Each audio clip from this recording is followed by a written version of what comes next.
Hello everyone, आज हम लोग स्टार्ट करेंगे अपना chapter solution and it's colligative property. ठीक है, तो जैसे चैप्टर का नाम है solution and it's colligative property, सबसे पहले हम लोग ये पढ़ेंगे भाई सॉल्यूशन होता क्या है, फिर उसके कॉलिगेटिव प्रॉपर्टीज क्या होती हैं, क्या क्या प्रॉपर्टीज, उन सब की बातें हम लोग बाद में करेंगे। तो आपने 11th क्लास के अंदर चैप्टर पढ़ा था गैसियस स्टेट। ठीक है, फिर 12th क्लास में आप लोग आए तो आप लोगों ने पहला चैप्टर पढ़ा सॉलिड स्टेट, और उसके बाद हम लोग क्या पढ़ते हैं सॉल्यूशन। तो बेसिकली तीनों फिजिकल स्टेट्स के बारे में चैप्टर डिनोट करता है। जैसे आपने गैसियस स्टेट में क्या किया था, गैसेस के बारे में पढ़ा था, उनकी प्रॉपर्टीज पढ़ी थी, उनकी लॉज पढ़े थे। ऐसे आप सॉलिड स्टेट में गए तो उनकी क्या क्या प्रॉपर्टीज होती है, इसे पढ़ा। उन दोनों चैप्टर से बिल्कुल इंडिपेंडेंट है। उन दोनों, अगर वो आपको दोनों चैप्टर नहीं आते हैं तो ऐसा नहीं आपको इस चैप्टर में कोई दिक्कत आने वाली है। ठीक है, तो जैसे आपके पास नाम है चैप्टर का सॉल्यूशन, तो सबसे पहली चीज कि भाई मेरे पास सॉल्यूशन क्या होता है। फॉर एग्जांपल आप समझ लीजिए आपके पास ये एक ग्लास है, ठीक है ना, ये आपने ग्लास लिया, फिर आपने क्या किया, ग्लास के अंदर पानी डाल दिया। ठीक है ना, आपने क्या लिया, ग्लास लिया, ग्लास के अंदर क्या डाल दिया, आपने पानी डाल दिया। अब आप क्या कर रहे हो, बाहर से इसके अंदर सॉल्ट ऐड कर रहे हो। क्या ऐड कर रहे हो, सॉल्ट, नमक ऐड कर रहे हो, या फिर आप मान लो आप शुगर ऐड कर रहे हो। ठीक है, आपने सॉल्ट ऐड किया या फिर क्या ऐड किया, शुगर ऐड किया। जैसे आपने इसके अंदर ऐड किया होगा तो क्या होगा, सॉल्ट मेरे पास यहाँ सॉल्ट हो या शुगर हो वो इसके अंदर आ गई होगी, और फिर आपने इसको अच्छे से क्या कर दिया, मिक्स कर दिया। तो फाइनली आपके पास क्या हो गया, यहाँ पर एक सॉल्यूशन प्रिपेयर हो गया कुछ इस प्रकार से। ठीक है, अभी जो फाइनली आपके पास बन गया, तो आप कहोगे अगर आपने सॉल्ट मिलाया था तो आप बोलोगे भाई मेरे पास ये एक सॉल्ट सॉल्यूशन रेडी हो गया है, और अगर आपने शुगर मिलाया होगा तो आप क्या बोलोगे, ये एक शुगर सॉल्यूशन मिल गया है। ठीक है, तो देखो मैंने जब इस सॉल्यूशन को मिलाया, बनाया, सॉल्यूशन बनाने से पहले दो चीज रिक्वायर्ड थी। पहले मैंने वाटर लिया था और फिर मैंने सॉल्ट मिलाया था। तो देखो जो यहाँ पर मैंने वाटर लिया था जिसका अमाउंट ज्यादा था, क्या बोल रहा हूं मैं, जिसका अमाउंट ज्यादा था उसे तो मैं क्या बोलता हूं, सॉल्वेंट, और इस केस में मैंने क्या लिया था, उसको वाटर लिया था। फिर मैंने इस वाटर में थोड़ा सा क्या मिलाया, सॉल्ट मिलाया। तो जो चीज आप कम अमाउंट में मिलाते हो इसको हम लोग क्या बोलते हैं, solute.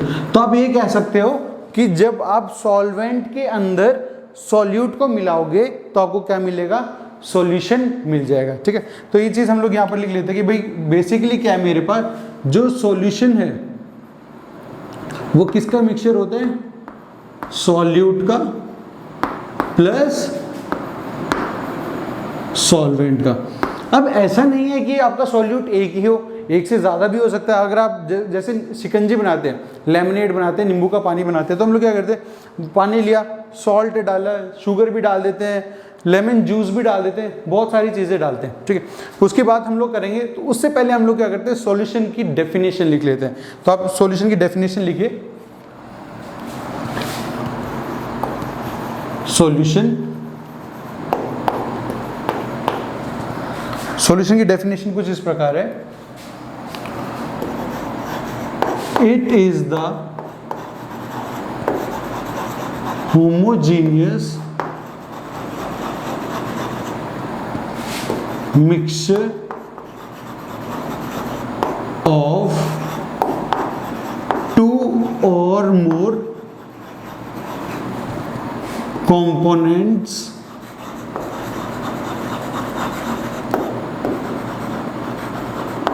which are chemically non-reactive, which are chemically non reactive. जैसे आपने देखा वाटर के साथ आप सॉल्ट मिला रहे हो तो इन दोनों का रिएक्शन नहीं हुआ, ये दोनों एक दूसरे के अंदर क्या हो गए, मिक्स हो गए, वो भी कैसे, होमोजीनियसली। तो आप कह सकते हो भाई सॉल्यूशन जो है मेरे पास क्या है, होमोजीनियस मिक्सचर है, टू और मोर मिक्सचर का। टू और मोर मैंने क्यों किया, क्योंकि आप सॉल्ट भी डाल सकते हो, आपकी मर्जी करे तो आप क्या कर सकते हो, यहाँ पर बोलो भाई मैं सॉल्ट के साथ है ना, यहाँ पर लेमन जूस भी डाल देता हूँ इसके अंदर। ठीक है ना, लेमन जूस भी मैंने डाल दिया। तो देखो जो मेरा वाटर था सॉल्वेंट था, जो सबसे ज्यादा अमाउंट में प्रेजेंट होता है वो मेरा सॉल्वेंट होता है, और जिनका अमाउंट कम होता है उसको हम क्या बोलते हैं, सॉल्यूट। तो मेरे पास यहाँ सॉल्ट भी सॉल्यूट है, और अगर आप लेमन जूस डाल रहे हो तो ये भी मेरे पास कैसा है, सॉल्यूट ही होगा। ठीक है, तो जो जो कम अमाउंट में डालते जाते हो आप वो सॉल्यूट होते हैं, और जो मैक्सिमम अमाउंट में डालते हैं उसको हम लोग क्या कहते हैं, सॉल्वेंट कहते हैं। और बेसिकली सॉल्यूशन क्या होता है, आपने जैसे यहाँ पर लिखा, it is the homogeneous mixture of two और मोर कंपोनेंट्स, और ये कंपोनेंट्स कौन से हैं मेरे, सॉल्यूट एंड सॉल्वेंट्स। तो आप लिख सकते हो भाई मेरे जो कंपोनेंट की यहाँ बात की गई है, टू कंपोनेंट्स, ये जो कंपोनेंट्स कौन कौन से होते हैं, एक होता है सॉल्यूट और दूसरा आपके पास होता है सॉल्वेंट। ये आपके वो कंपोनेंट्स हैं, ठीक है ना। ये दो भी हो सकते हैं, जैसे हमने सॉल्ट और वाटर लिया था तब दो थे, आपने लेमन जूस भी डाल दिया तो तीन हो गए। दो या उससे ज़्यादा कंपोनेंट्स को हम लोग क्या कहते हैं, सॉल्यूट हो गया या फिर सॉल्वेंट हो गया। अब सॉल्यूट क्या है, जिनका अमाउंट कम होता है उसको हम लोग क्या कहते हैं, सॉल्यूट कहते हैं। तो हम लोग लिख सकते हैं the substance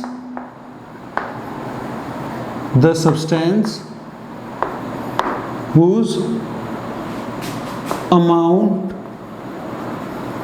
is less in solution, जिसका अमाउंट कम होता है उसको हम लोग क्या कहते हैं, सॉल्यूट। और फिर हम लोग सॉल्वेंट की बात कर सकते हैं, the substance whose amount is maximum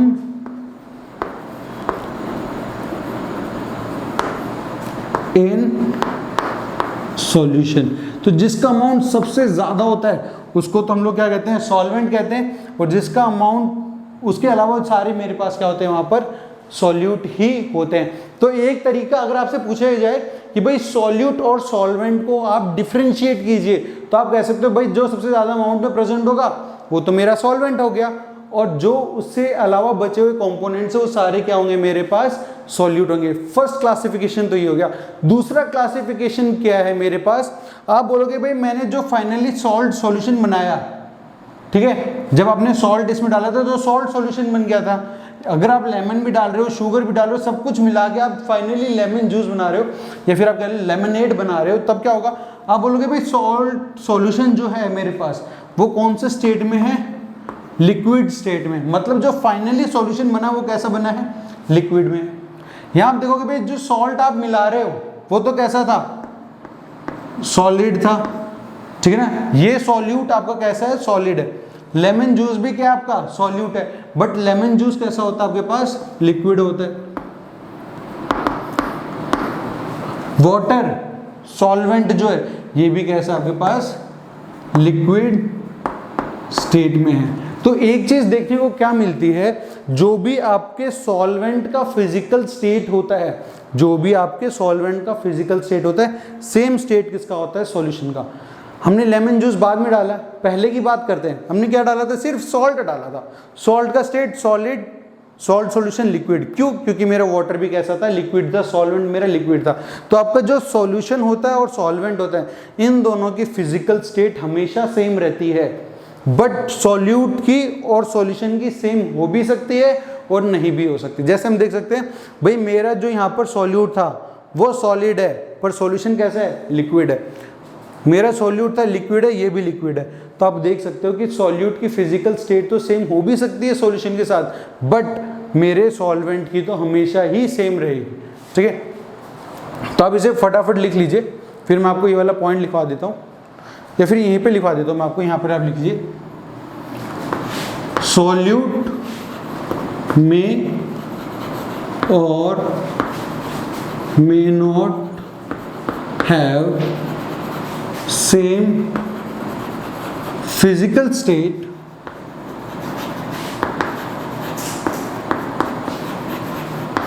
as solution, but solvent will always have the same physical state, ठीक है ना। आपके सॉल्वेंट की और सॉल्यूशन की फिजिकल स्टेट तो हमेशा कैसी रहेगी, सेम रहेगी, बट जो आपका सॉल्यूट है, ये सॉलिड था, लिक्विड था, तो ये कैसी है मेरे पास डिफरेंट है, अलग भी हो सकती है। और यहाँ से आप देखोगे तो सॉल्यूट आपके पास कैसा है, लिक्विड है, और सॉल्यूशन भी कैसा है मेरा, लिक्विड है। तो ये कैसी है मेरे पास, सेम है। सेम भी हो सकती है, डिफरेंट भी हो सकती है in the case of solute, but solvent की और सॉल्यूशन की फिजिकल स्टेट हमेशा क्या रहने वाली है, सेम रहने वाली है। अब हम लोग क्या देखेंगे, ये हमने एक बेसिक इंट्रोडक्शन देखा जो सॉल्यूट और सॉल्वेंट के लिए है। तो हम लोगों ने क्या पढ़ा कि भाई मेरा सॉल्यूशन दो चीज़ों से मिलके बनता है, एक होता है सॉल्यूट, दूसरा होता है सॉल्वेंट। जो चीज़ ज़्यादा अमाउंट में प्रेजेंट होती है वो मेरी सॉल्वेंट होती है, जो चीज़ कम अमाउंट में प्रेजेंट होती है वो मेरे पास क्या होती है, सॉल्यूट होती है। ठीक है, सॉल्यूट का फिजिकल स्टेट सॉल्यूशन के साथ सेम हो भी सकता है और नहीं भी हो सकता, बट मेरे सॉल्वेंट का फिजिकल स्टेट हमेशा क्या रहने वाला है, सेम रहेगा, किसकी तरह, सॉल्यूशन की तरह। तो आप इसे फटाफट लिख लीजिए, फिर हम लोग देखते हैं टाइप ऑफ सॉल्यूशंस कि हम कितने टाइप के सॉल्यूशंस बना सकते हैं। आप इसे फटाफट लिखिए।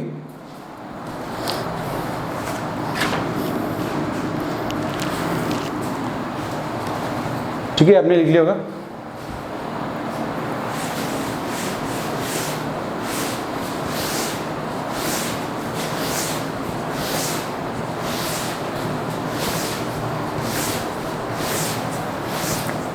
ठीक है, तो अभी तक हम लोगों ने बस यही पढ़ा है कि सॉल्यूशन क्या होता है, उसके दो कंपोनेंट्स कौन कौन से हैं।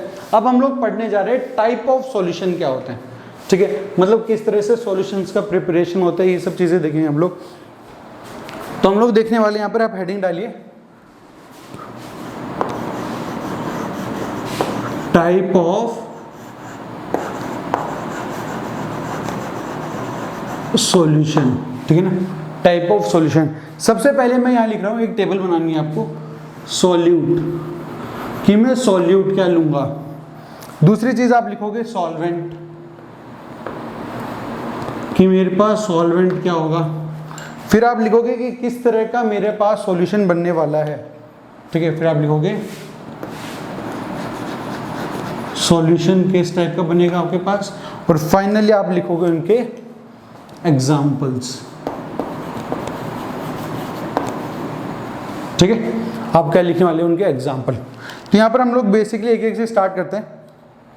देखो भाई, सबसे पहले मैं बोलता हूं मेरे पास सॉल्यूट कैसे होगा, सॉलिड होगा, और सॉल्वेंट भी कैसा होगा, सॉलिड होगा। तो आप क्या कर रहे हो, एक सॉलिड सॉल्वेंट ले रहे हो और उसके अंदर सॉलिड ही आके मिला रहे हो। ठीक है ना, तो सॉलिड मिला रहे हो किसमें, सॉलिड में। तो आप लिखोगे सॉल्यूशन जो बनने वाला है सॉलिड इन सॉलिड, तो आप लिखोगे सॉलिड डाल रहे हो आप सॉलिड में, सॉलिड इन सॉलिड। ठीक है ना, सॉलिड को ही मिक्स कर रहे हो किसके अंदर, सॉलिड के अंदर। इनके एग्जाम्पल की बात करें तो आपको जेम स्टोन्स दिखाई देते होंगे, या फिर हम कह सकते हैं अमलगम्स जो होते हैं। अमलगम क्या होता है, आपके पास मर्क्यूरी होता है, मर्क्यूरी के अंदर आप दूसरा मेटल डाल रहे होते हो। ठीक है, तो आपके पास अमलगम्स बनते हैं, जेमस्टोन्स बनते हैं। मेरे पास वो किसका एग्जाम्पल होते हैं, इसी का एक एग्जाम्पल होता है। ठीक है, तो ये चीज़ आपको यहाँ से पता चल गई। और एग्जाम्पल की बात करो तो आपको पता होता है कि एलॉयज बनते हैं मेरे पास। ठीक है, एलॉयज क्या होता है, आप एक मेटल लेते हो, उसके अंदर दूसरा मेटल डालते हो, दोनों को ऐड करने में बनाते हो। तो आप इसका जब एग्जाम्पल लिखने जाओगे तो आप कह सकते हो ऑल एलॉयज, एक मेटल में दूसरा मेटल आपने मिला रखा है।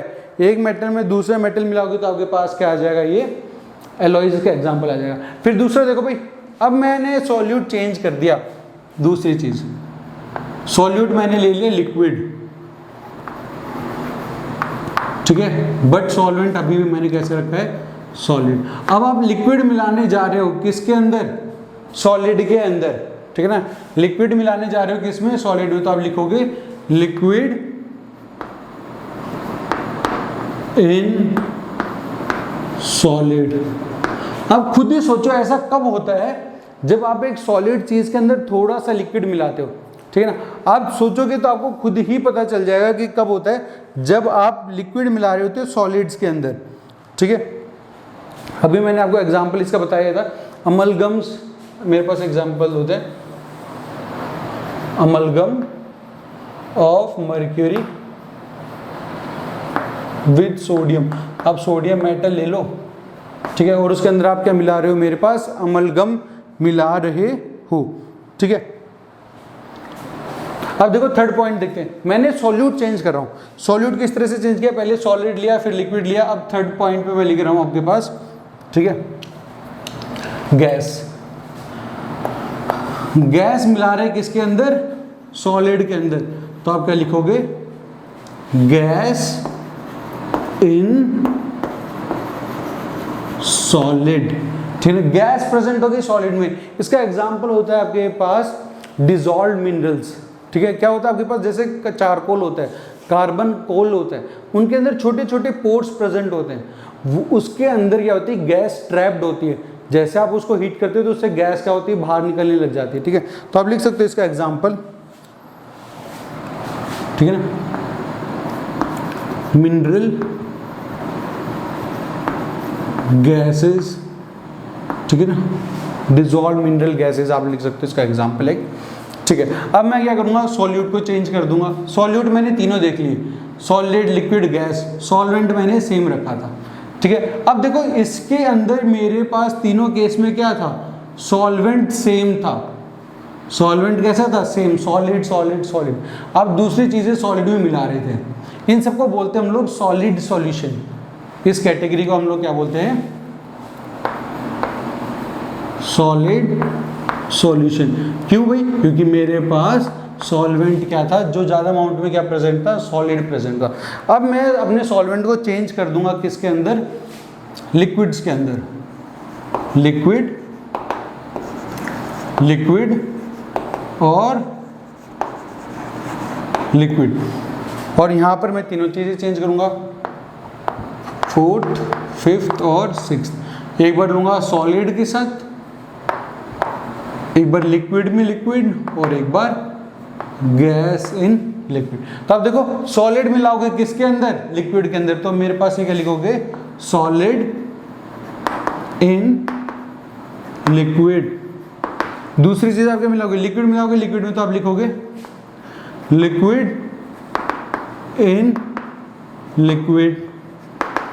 फिर देखो आप गैस मिला रहे हो किसके अंदर, लिक्विड्स के अंदर, तो आप लिखोगे गैस इन लिक्विड। ठीक है, ये इनके मेरे पास क्या हो गया, टाइप ऑफ सॉल्यूशन हो गया। अब यहाँ पर तीनों जगह मेरे को दिख रहा है लिक्विड ज्यादा अमाउंट में था, तो जो भी टाइप ऑफ सॉल्यूशन बनेगा वो मेरे पास कैसा बनेगा, लिक्विड सॉल्यूशंस बनेंगे, लिक्विड सॉल्यूशंस का फॉर्मेशन होगा। ठीक है, एग्जांपल की बात करें तो एग्जांपल की जब आप बात करते हो तो आप खुद ही सोचो, आपके पास कोई लिक्विड चीज है, उसके अंदर आप सॉलिड कब मिलाते हो, ठीक है ना। आप जब ऐसे सोचोगे तो आपको खुद ही पता चल जाएगा।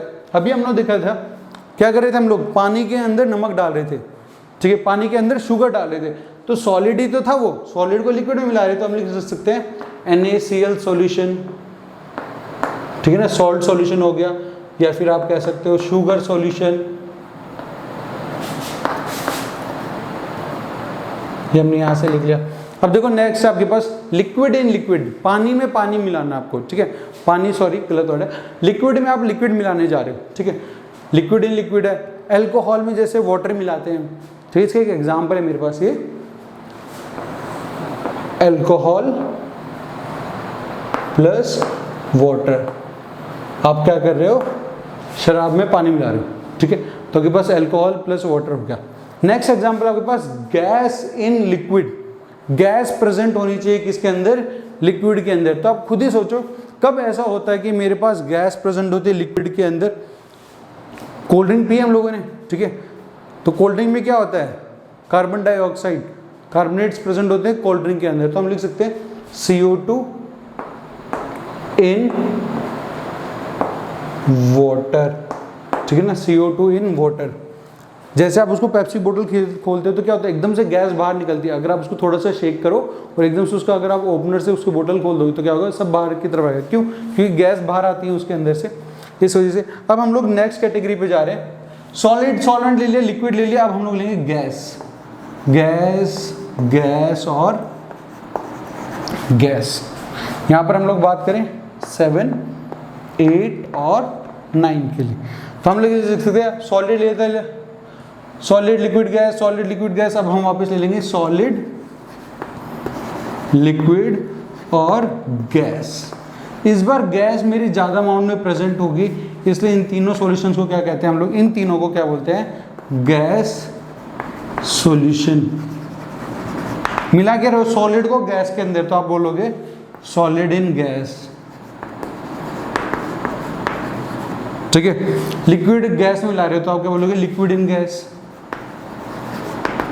Liquid in gas.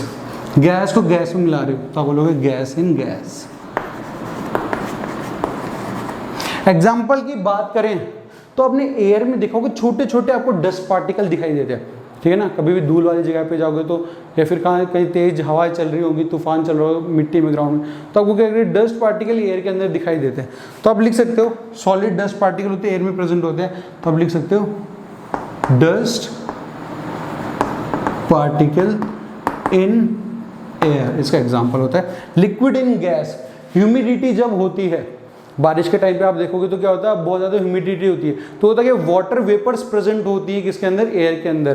तो आप लिख सकते हो, ठीक है, वाटर वेपर इन एयर, आपके पास ह्यूमिडिटी होती है। गैस इन गैस, एयर ही मेरे से एग्जांपल है जिसमें नाइट्रोजन, ऑक्सीजन, कार्बन डाइऑक्साइड, ये सारी गैस एक दूसरे के साथ मिक्स होकर मिलती है, तो हम लोग इसका एग्जांपल क्या लिख सकते हैं, एयर, ठीक है। एयर इसका एक परफेक्ट एग्जांपल है। तो हम लोगों को बेसिकली इस चीज़ को पढ़ना है इस चैप्टर के अंदर, लिक्विड्स। जब मेरे पास एक ऐसा होगा लिक्विड, लिक्विड सॉल्यूशन, क्योंकि चैप्टर का नाम मेरे पास क्या है, लिक्विड सॉल्यूशन, तो आपको इस चैप्टर के बारे में ये चीज़ मेरी मेन रहने वाली है। जब मेरे पास सॉल्वेंट कैसा रहेगा, लिक्विड रहेगा। सॉल्यूट सॉलिड भी हो सकता है, लिक्विड भी हो सकता है और गैस भी हो सकता है, बट मेरा सॉल्वेंट हमेशा कैसा होगा, लिक्विड होगा। इस बारे में हम लोग इस चैप्टर के अंदर पढ़ने वाले हैं। तो बस आज के लिए इतना ही है हम लोगों के लिए, ठीक है। जिसके अंदर हम लोगों ने क्या क्या पढ़ा, पहली चीज़ हम लोगों ने टाइप ऑफ सॉल्यूशंस पढ़े, ठीक है। फिर हम लोगों ने वहाँ देखा टाइप ऑफ सॉल्यूशंस पढ़ लिए, फिर हम लोगों ने देखा सॉल्यूट क्या होता है, सॉल्वेंट क्या होता है। सॉल्यूट बेसिकली क्या होता है, जो मेरे पास कम अमाउंट में प्रेजेंट होता है, उसकी फिजिकल स्टेट सॉल्यूशन की जैसी हो भी सकती है और नहीं भी हो सकती। बात करते हैं सॉल्वेंट की। सॉल्वेंट क्या होता है, मेरे पास जो मैक्सिमम अमाउंट में प्रेजेंट होता है एक सॉल्यूशन में, और उसकी फिजिकल स्टेट हमेशा एक सॉल्यूशन के जैसी ही होगी, ठीक है। तो बस आज के लेक्चर के लिए इतना ही है। अगले लेक्चर में हम लोग क्या करेंगे, अपनी कंसंट्रेशन टर्म्स पढ़ेंगे, ठीक है। तो बस आज के लिए इतना ही, इसे नोट डाउन कर लीजिए आप।